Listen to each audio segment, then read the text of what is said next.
పంచాయతీ కావాలి. మేము మాకు మున్సిపాలిటీ వద్దు. మేము 150 రూపాయలు పంపు బిల్లు కట్టలేము. 30 రూపాయలు పంపు బిల్లు అయితే కట్టలేస్తాం. మేము కూలి వారి రైతులమే. ఉన్న రైతు ఎవరు లేరు. మాకు పట్టా భూములు లేవు. మా రెక్కలమే బతుకులు. మేము మాత్రం మాకు గ్రామ పంచాయతీ కావాలి. మున్సిపాలిటీ వద్దు. మమ్మల్ని మోసం చేసి మున్సిపాలిటీ కలిపారని అబద్ధాలు చెప్తారు. బోకరోళ్ళు బోకర మాటలు.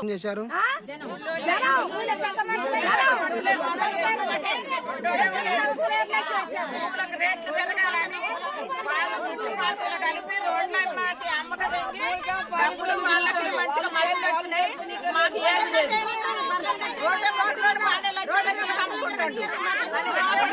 ఏది లేదు.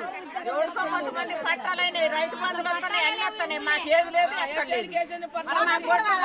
దూడని కూడా రోడ్డు మీద కట్టేసుకుని 10,000 రూపాయలు దండ చేస్తాం. అందుకని మాకు మున్సిపాలిటీ వద్దు, గ్రామ పంచాయతీ కావాలి. For more videos like this, subscribe Big TV channel.